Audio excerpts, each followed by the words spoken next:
Já tá marcando aqui 22 km por litro do último tanque de consumo médio com gasolina. Ops, é rádio, hein? É rádio. 21.9 agora. Vamos ver. Hoje é um dia muito especial para nós. Para você que tá chegando agora. Vídeo de convivência com carros. Hoje é o dia do juízo final. Fizemos o vídeo das primeiras impressões com Nivus lá atrás, aos 7.200 quilômetros. Depois segundas impressões, outras impressões, pontos positivos, pontos negativos, consumo urbano, rodoviário. Viajamos muito com ele em diversas estradas aí pelo Brasil afora. Foram 4.116 quilômetros agora, em pouco mais de um mês de caminhada aqui com o Nivus. E eu tenho muita história para contar junto com vocês aqui no nosso canal, né? Impressionante como realmente o Nivus era um carro muito bem, até hoje é um carro muito bem quisto aí pelas pessoas. Todo mundo quer ter ele. Eu vejo, dificilmente eu vi algum hater falar que não gostava do carro, que não, só falava do acabamento mesmo, mas que o carro era bonito e que era bom, mas que o acabamento era ruim, mas que ele ainda estava na dúvida se compraria ou não, se seria ou não uma escolha, né? Mas ninguém deixou o carro para trás de uma forma geral, assim.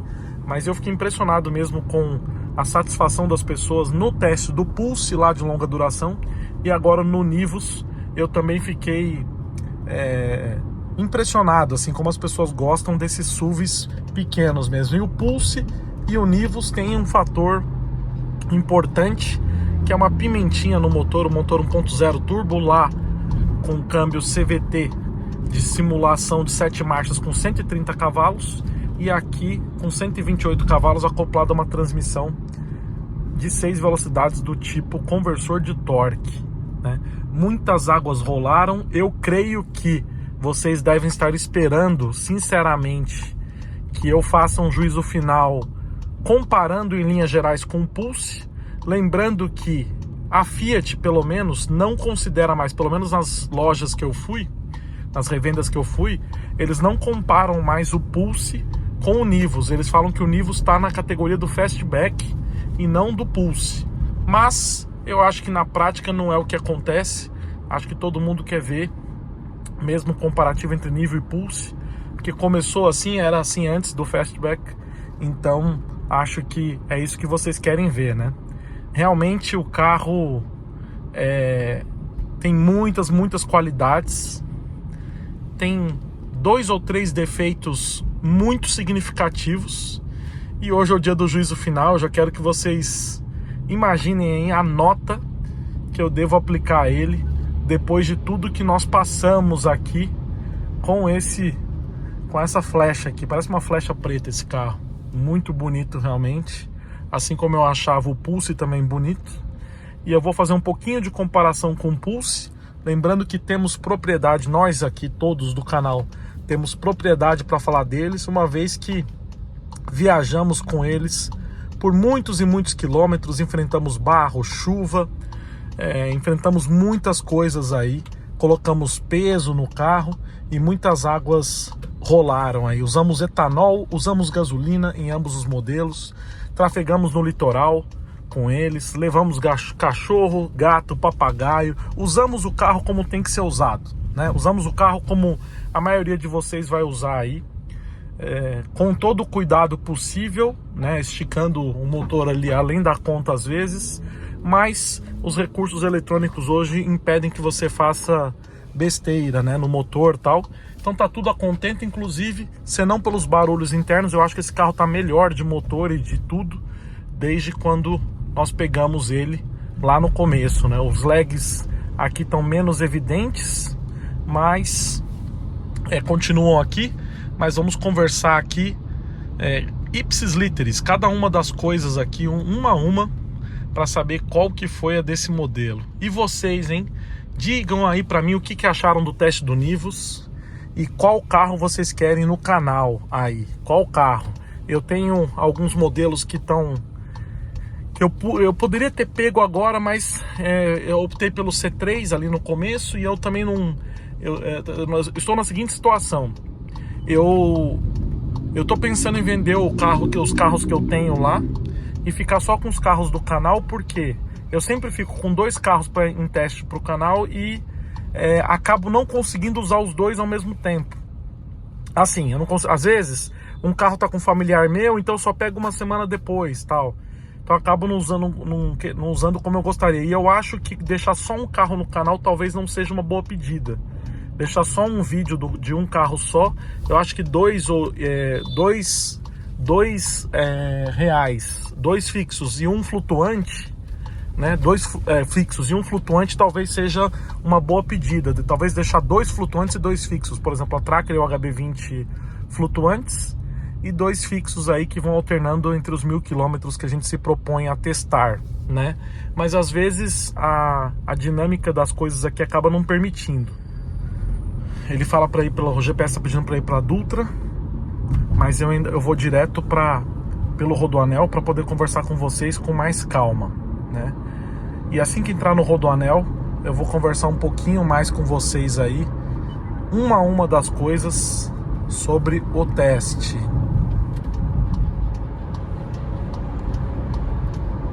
Pra vocês terem ideia, eu pisei aqui e sumiu a aceleração, depois que ele resolveu acelerar. Meus amigos, fiquei aqui 40 minutos, quase 30 minutos no telefone com o pessoal do escritório que me ligou. Mas vamos ao juízo final, vamos às implicações aqui desse carro.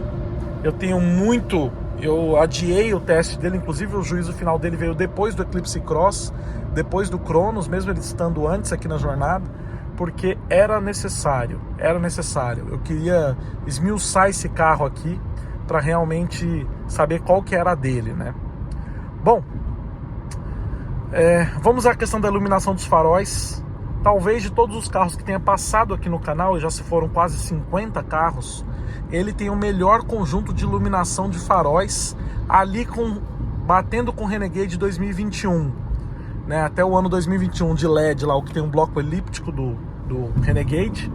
O farol ilumina muito bem, inclusive vou ligar o farol de neblina, tá ligado já o farol de neblina. Os faróis vocês viram aí, já fiz todos os testes possíveis, farol baixo, farol alto, farol de neblina e o da curva, né? Que ele tem um farol de curva, iluminam muito bem. Tem também o LED dianteiro, o DRL, que funciona super a contento. Quer dizer, o carro realmente mostra para que veio aqui. Realmente ele vai muito, muito bem na questão dos faróis. Bom, aí nós temos uma outra questão importante, que é impressionante aqui, ó. Vamos lá. Então, só pela questão dos faróis e pela iluminação dos faróis, a gente poderia aplicar, sinceramente, a nota 10, assim. Foi o melhor farol que passou aqui, melhor iluminação que passou aqui pelo nosso canal, né? Aí nós vamos falar agora do motor. Motor do Nivus 1.0 TSI, conhecido aí de outros carnavais. Já testamos o Virtus TSI com esse motor. Aliás, testamos só o Virtus TSI e esse aqui com esse motor, né? Não testamos outro carro ainda com esse motor. Testamos o 1.4, o 250 TSI em várias unidades do T-Cross, mas era só o Virtus realmente esse carro. Porém, ele já é um motor consagrado e conhecido pelas boas qualidades dele.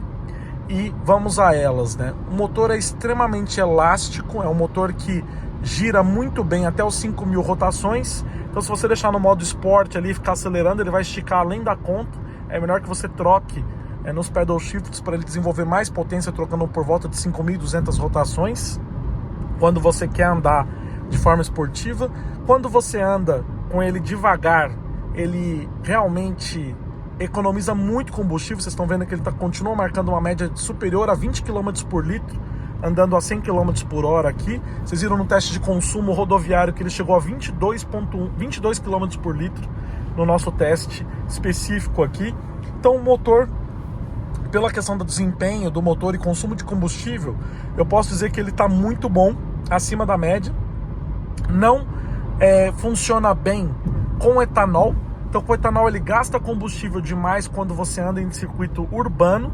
Na estrada, andando acima dos 120, entre 130 e 140, se essa é a sua velocidade de cruzeiro, ele gasta um pouco mais do que os concorrentes também, do que o Onix, por exemplo, do que o motor do Onix, né? E do que a Tracker. A Tracker gasta menos combustível andando mais rápido. Eu achei que o consumo dele a 130, 140 ficou abaixo de 9 km por litro. Eu achei um pouco além da conta, assim, né? Que vocês viram no teste também. E aí tem um fator que é desagregador do carro de uma forma geral, né? Um carro tão maravilhoso como esse tem um lag excessivo do acelerador, que chega a ter às vezes quase 4 segundos para responder ali ao aperto que você dá de pedal. Então isso me incomodou várias vezes, assim como me incomoda até em circuito rodoviário. E eu fico imaginando quando você que trafega, por exemplo, em pista simples, né, que vem carro nos dois sentidos, em mão simples, como deve ser difícil ali acostumar com essa questão. Deve querer acelerar para ver se colocar no manual, tentar fazer de tudo para o carro ir, mas o lag ali se mantém muito evidente corriqueiramente. Isso pode causar até um acidente quando você tenta passar no cruzamento, acelerar um pouquinho demais, ele fica travado ali. Não acontece sempre, isso que é o mais curioso, porque não acontece sempre. Tem horas que ele vai bem, mas tem alguns outros momentos que ele realmente não responde, fica indeciso ali o carro, e você é como se o motor tivesse desligado. Se acelera, ele não vai. É um delay muito grande mesmo. Ah, não, mas você pode levar o carro em tal lugar e resolver. Mas eu estou explicando para você que esse carro original, ele tem esse delay, e ele é um delay muito superior à versão 250 TSI, tá? A versão 200 TSI, que eu não sentia tanto muito bem lembrado, olha só. No Nivus, no Virtus, eu senti um delay, mas não tão evidente quanto eu sinto aqui no Nivus. Então, eu falava... E aí outro dia o rapaz falou que depois das novas normas do Proconv, que o Nivus a partir de 23 piorou essa sensação do delay. Então eu creio que ele pode ter razão. Lembrando que eu não andei nos Nivus anteriores a esse, mas andei no Virtus que não tinha esse comportamento, esse delay tão excessivo aqui de acelerar. Quer ver, ó? Eu vou mostrar para vocês aqui a questão do delay. Vamos ver se eu consigo mostrar aqui. Ó, pisei. De repente que ele desperta. Vocês viram quanto tempo demora? Então esse comportamento aqui, ó, ele é um carro bem rápido. Estou abastecido com gasolina. Então aqui eu vou deixar esticando, mas não seria o mais ideal para ele desenvolver bem, ó. Ele dá uma... ó. Mas é um carro que anda muito.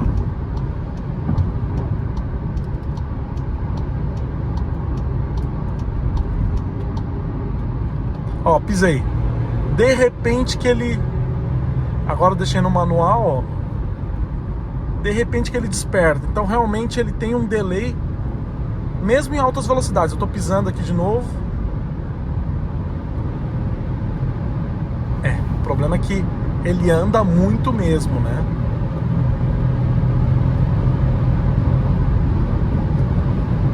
Um carro que anda demais. Então o motor anda muito, você consegue atingir altas velocidades muito tranquilo, mas o delay realmente tira uns bons pontos aí do motor e do carro em si, porque tira o prazer de dirigir na cidade. Quando você tenta sair um pouco mais rápido do semáforo, ele vai dando aquelas rateadas assim. E com etanol, apesar da potência ser um pouco maior, um pouco não, né? De 128 cai para 116, né? Com etanol, a situação piora um pouco na sensação de inconsistência da sensibilidade do pé. Então você pisa aqui, com etanol ele fica rateando, às vezes vai muito rápido, às vezes não. Com gasolina essa sensação diminui um pouco, mas com etanol é bem evidente, assim. Então é um carro que foi feito para usar gasolina. Me falavam sempre isso antes, e eu não tinha percebido o quanto isso é verdade. Assim, com gasolina ele funciona mais redondinho, mas o delay se mantém presente de uma forma ou de outra. Mais evidente ainda quando você usa etanol, no sentido de inconsistência no pé, mas com o 116 aqui na gasolina, ele vai igualmente bem, que vocês estão observando aí, né? Então o motor, eu acho que é um capítulo à parte, vai tirar pelo menos meio ponto dele aqui nessa questão do delay. Eu poderia tirar até mais, mas seria injusto com os concorrentes e com toda a história aqui do canal, porque é muito chato, tá? Eu vou mostrar de novo para vocês, ó. Eu vou deixar aqui, tô em sexta marcha. Ó, pisei. Depois que ele entendeu que era... Ó, agora que ele jogou terceira. Depois vocês voltam no vídeo, vocês vão ver que eu tava de sexta, em sexta marcha, D6. Aí eu pisei, ele não respondeu, jogou pra quinta, ele entendeu que era quarta, depois que ele jogou terceira. Então, ó, tô em sexta aqui mais uma vez, pisei.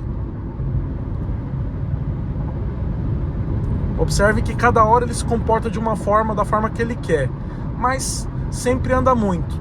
Então, pra subir marcha, pra ir D5, D6 tal, e subindo ele vai bem, parece até o DSG no painel, ó. Você acelera ali, ó. Quando você joga, ó, ele vai jogando as marchas, parece que o câmbio é DSG quando o giro cai, né? Mas tem essa questão do motor importante. Bom, aí vamos pro conjunto de suspensão, direção, freios, né? E câmbio. O câmbio dele é muito bom. As trocas são rápidas quando você coloca no sequencial. São quase trocas instantâneas, assim, é bem bacana mesmo quando você tá no sequencial. Tem o modo Sport no câmbio, que é só dar um toquinho para trás, que também ajuda na sensação de ter um carro um pouco mais na mão. A suspensão é mais rígida, como típica suspensão Volkswagen, porém um pouquinho mais macia que a do T-Cross, então dá um pouquinho mais de conforto andar com ele do que o T-Cross 250, o Highline, né, que nós testamos no canal. Pode ser que o T-Cross de entrada também tenha uma suspensão, também tenha um conforto um pouquinho melhor, porque os pneus são as rodas menores e o pneu com um perfil um pouquinho maior, né? Então é um pouquinho mais confortável, mas mesmo assim você vai sacudindo no carro para um lado para o outro. Agora esse painel, essas possibilidades aqui do painel, essa quantidade de parafernália eletrônica que o carro tem, tudo funciona como se fosse um reloginho. Então a suspensão também é muito boa para a estrada, o freio funciona bem, você não sente delay no freio, não é freio borrachudo, os retrovisores são bons, a visibilidade traseira também é igualmente boa, a questão da visibilidade em si é ótima, o painel é voltado para o motorista aqui, então dá uma sensação de cockpit do carro muito boa, bem diferente do T-Cross, né? A posição de dirigir é bem diferente do T-Cross aqui, eu consigo ficar mais confortável no Nivus. Estou comparando com o T-Cross porque o pessoal acha que é realmente igual, né? Mas ele traz uma sensação de conforto na estrada muito boa realmente. É um carro muito gostoso de dirigir. Porta-treco aqui, 2 USBs do tipo C, ar-condicionado digital, farol com regulagem de altura, Follow Me Home, comandos de som no volante, o computador de bordo completíssimo, assim, várias funções do carro, banco em couro, espaço interno dele é igual ao do Polo, porém o porta-malas é bem grande, vocês viram lá nos vídeos anteriores também. Retrovisor fotocrômico, retrovisor rebatível externo, chave presencial, tem tudo o carro.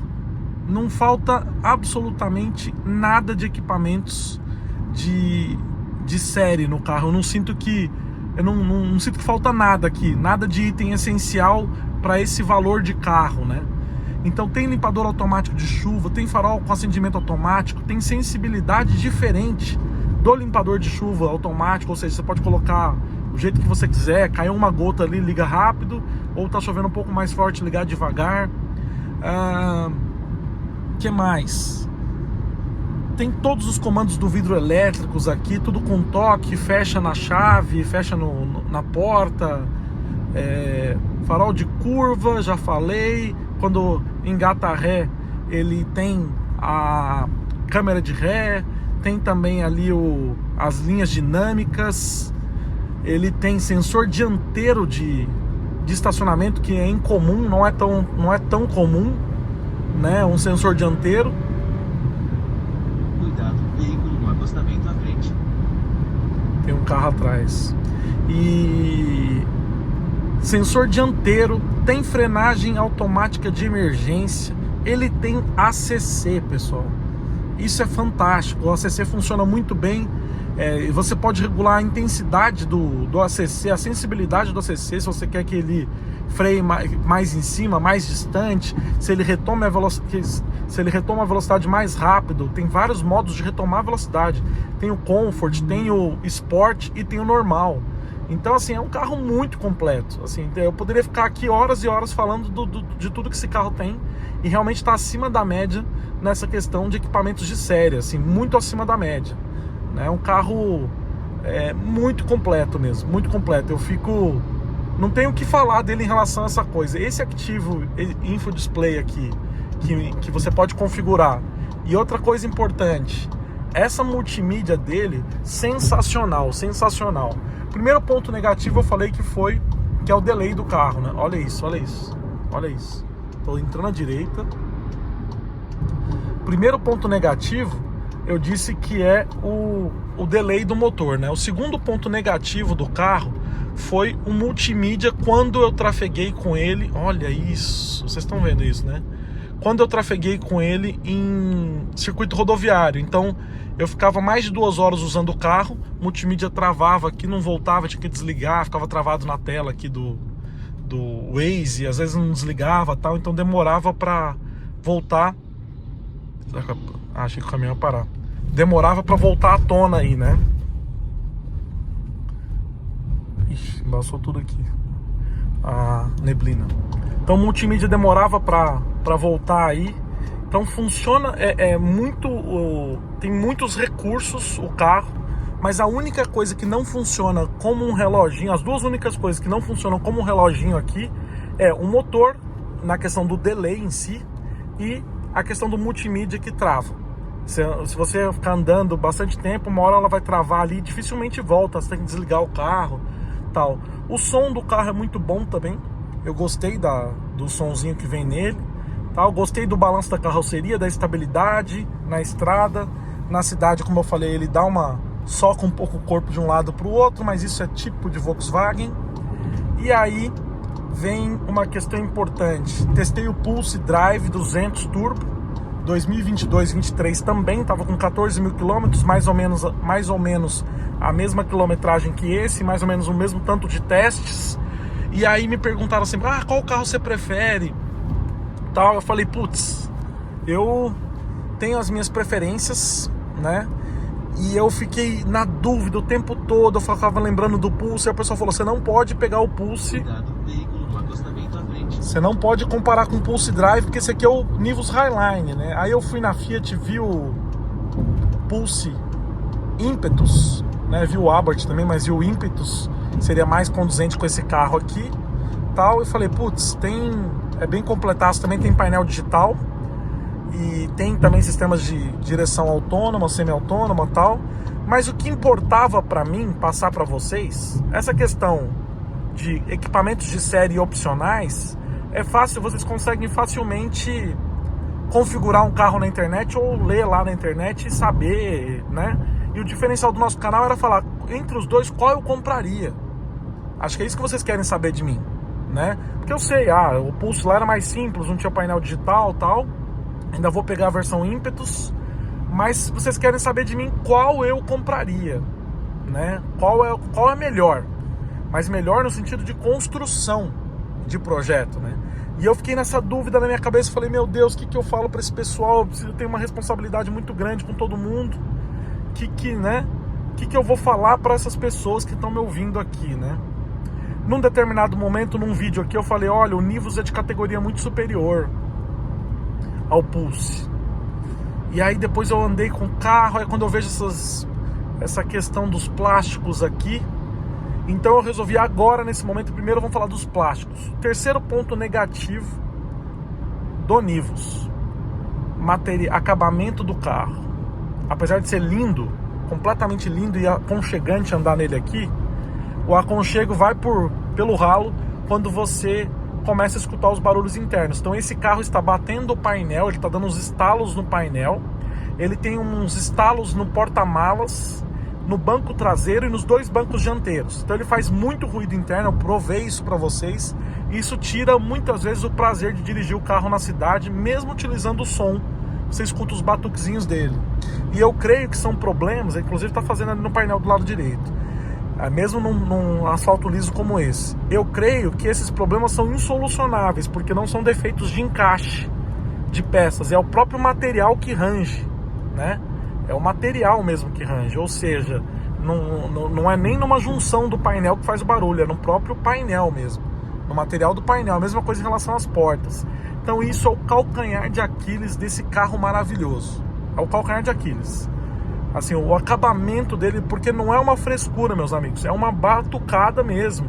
Você olha o carro na rua, assim, um carro lindo, que rodas lindas, faróis muito bonitos, traseira muito bonita, projeto em si, mas o batuque dele é de Gol. É a mesma coisa que um Gol de entrada, né? Então ele tem muitos batuques mesmo. Isso incomoda, me incomodaria. Por isso que eu falo do Renegade lá, do acabamento primoroso do Renegade, né? Que também não é essas coisas nas últimas versões aí, mas ainda é muito melhor do que esse, né? Mas, então vamos lá. Pulse e Nivus. Deixa eu respirar fundo aqui, meus amigos. Vamos lá. O Pulse deixou mais saudades do que... deixou saudades e vai deixar mais saudades do que o Nivus, né? Eu preferi o Pulse do que o Nivus pelos seguintes motivos, né? Vamos lá. Tô falando com muito cuidado, porque eu sei que é uma opinião que pode gerar uma polêmica, mas eu preferi o Pulse, tá? O Pulse, ele tem um conjunto de motor e câmbio. Aquele câmbio CVT do Pulse, vocês viram na estrada o que aquele carro anda e como ele se comporta. Vocês observaram na estrada o quanto aquele carro faz curva, mesmo tendo uma suspensão extremamente mole. Vocês observaram o quanto ele é bom nas lombadas e nos buracos. Vocês observaram que ele tem um ou outro barulhinho de acabamento, que não é como esse aqui. Ele tem um outro barulhinho de alguma coisa que é solucionável, que você vai encaixar ali atrás ou no painel e vai funcionar, e vai ficar bom. Então, apesar do Pulse ter um material igualmente simples, né, eu creio que, para mim, assim, na minha humilde opinião, o Pulse seja um carro melhor que o Nivus de uma forma geral. Não estou falando de equipamentos de série nem opcionais, eu estou falando do conjunto da obra. Acreditem vocês que acabou a bateria da câmera. Eu fiquei desesperado de ter perdido alguma coisa, mas já vi que não perdi. Só perdi um pouco do raciocínio, mas o Pulse anda mais, é mais silencioso no dia a dia na cidade, né? Não do barulho do motor, que é mais evidente embaixo, mas é um carro melhor de andar, e o câmbio CVT casou muito bem com aquele motor de 130 cavalos, que é um canhão, um verdadeiro canhão. Deixa o Nivus aqui para trás na maioria das condições. Lógico, você não vai andar acelerando o tempo todo, mas quando você sair de um semáforo ou precisar passar no cruzamento e ver que ele teve esse delay aqui, você vai achar o Pulse melhor. Tanto é que todo mundo que andou aqui nesses dois carros da minha família e meus amigos falaram, surpreenderam com o Pulse, mas não surpreenderam com o Nivus. Todo mundo que entra aqui no Nivus fala assim: nossa, que carro bonito, que carro bonito aqui dentro, que carro bonito lá fora também, mas ninguém se surpreende com a dirigibilidade dele. Eu preciso trazer essa informação para vocês. Eu não posso falar, beleza, o carro tem olha aqui o painel, que tem, você muda tudo aqui, né, que é um máximo isso aqui, né, é o máximo da modernidade, mas beleza, e tem um multimídia também que você passa aqui como se fosse um tablet, ó. Olha que coisa esplêndida isso aqui, entendeu? Mas o que vocês querem saber mesmo, que a gente preza aqui no canal, é do investimento que se faz e do retorno que tem, no sentido de ter prazer de dirigir o carro, né? É um carro prazeroso via de regra, é um carrão. Se você optar pelo Nivus no lugar do Pulse, você fez uma excelente escolha, né? Por questões de detalhes e também por questões de gosto pessoal. Eu acho o Nivus mais bonito, mas entre os dois, o que me deixou saudade foi realmente o Pulse. Por conta disso, especialmente por duas questões importantes aqui, né? Qualidade dos plásticos é muito ruim, lag do motor excessivo, tem que colocar um negócio no acelerador que vai fazer tudo bem, mas o carro vem assim de fábrica. O Pulse não tem isso. Então, por essas duas questões que eu considero muito importantes, tendo visto o preço do carro ali, o valor investido no carro, eu vou aplicar uma nota 8,5 para ele. Se não me engano, foi a mesma nota que o Pulse levou. Não me recordo agora, meus amigos, se foi 8,5 ou 9 do Pulse, mas eu vou aplicar 8,5, porque eu vou tirar 3 pontos dele dessas questões aí. Uma é suspensão, segunda é suspensão muito rígida, que incomoda demais na cidade. Segunda questão, delay do motor. E terceira, acabamento aqui do carro, que é lamentável. Mas é exatamente assim, meus amigos. Talvez algumas águas vão rolar pela frente. Veja bem, eu só tenho esse canal para falar tudo que eu tive que fazer, um resumão de tudo que eu tinha que fazer, e eu tô trabalhando esses dias, né? Como vocês sabem, então tinha que fazer esse resumo, e isso é o máximo que eu consigo me recordar aqui e apresentar para vocês assim de forma tão rápida. Bom, meus amigos, esse foi o teste com Nivus Highline 2022-2023. Espero que vocês tenham gostado. Se inscrevam, deixem o like, compartilhem esse vídeo. Até nosso próximo teste. Fui!